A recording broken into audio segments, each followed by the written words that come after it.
Yo. As per usual, something has broken. It actually broke a while ago. I finally got the Subaru. The big, I have yet to find some sort of homoerotic name for this thing. But I'm sure to eventually stumble across one that giggles my tickle or whatever the fuck. I'm so tired. We're working fucking 14-hour days for the last 15 days. Just about. It ain't over yet. It sucks managing a store, but it'll be worth it in the end once I get people that can close and open the store. And I won't be there for 14 hours a day. Any road. New garage, new digs, same thing I said before. This motherfucker blew a brake line. It blew a brake line. Of course, right above the gas tank. And best part about Subarus, I don't care. I'll have a cigarette at this point, I'll let the fucking house burn down.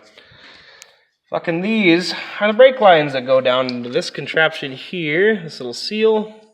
And I already did repair one of these on this side coming out of Iowa. Leaving Nebraska, actually. It was right out the gate last May. So it only makes sense that the other one, being in similar condition, would fail this soon. So this is probably the last bit of money I'm putting into this piece of shit.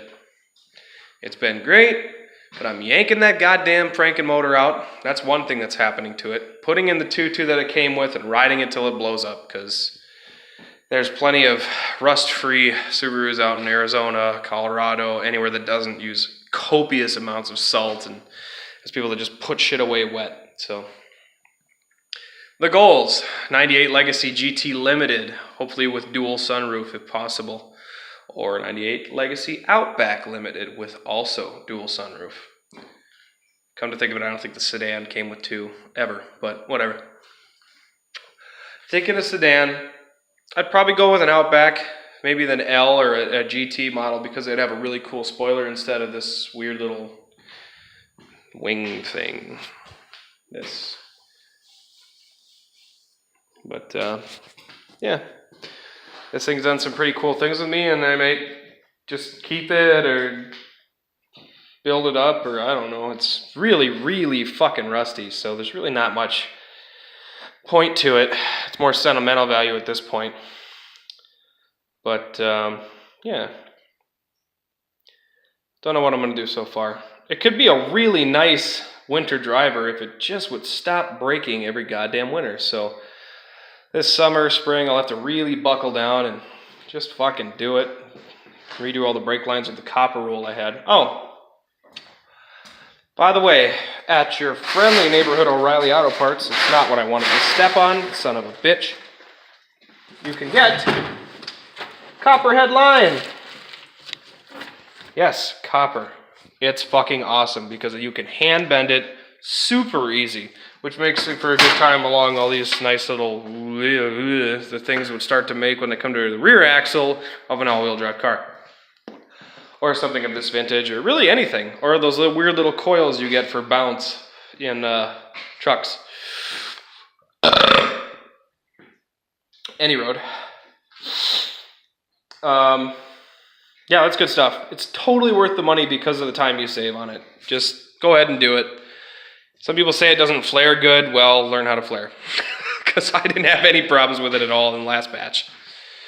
So, yeah. So I got to do that brake line. I'm not even going to route it anywhere close to the original position. It's just going to go somewhere along the frame that's not going to get hit by exhaust or suspension components or drive shaft, and call it good. Because this thing just has to drive. That's it. Because the Ford is not a fuel miser by any means. So what I plan on doing is yanking the Franken motor out of this because it is just goddamn unstable as fuck. It is never ran good. I've never had a usable torque curve, and if it gets too warm or detects too much violence inside it, or on the engine block or anywhere near it, it just freaks out. And it drives like shit. So I'm going to take it out and just rock the 2.2. It doesn't matter. I'm not going to be towing anything with it since I have the Ford anyway. At least nothing that I think of. This would be a good way to get down to the cities for drill and commute. So that bitch is coming out of there. I was going to yank it out just to fix the leaks and throw it back in, but it's, in the long run, the headache that it's been is just not worth it. It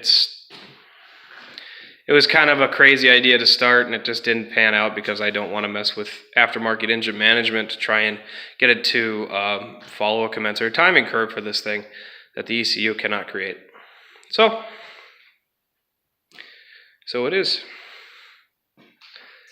Could just be a throttle linkage issue, of course, but I strongly doubt it. When I read this thing on the scope for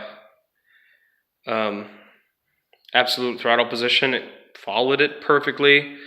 The ECU saw it, thus the computer saw it. So probably not that. Could have burned a valve. It wouldn't surprise me either. All EJ motors are not, well, all EJ motors are susceptible to it, some more than others. EJ25D being the notable one. But I just need a reliable winter driver, and so far it has not lived up to that. So that Franken motor's coming out. Sorry, Mike. Don't know if I'll just throw in the EJ25D or the EJ22. At this point, I guess I'd rather just put the 2.2 in there so it's just out of the way, because otherwise it's just a motor kicking around. Whatever. Who knows? All things in the future. So for now, I'm going to go to bed. And then tomorrow after work, I'm probably going to dive into this bitch. Although it won't take me long, I don't think. Didn't take me long the last time. Whatever. Tune in next time for more adventures.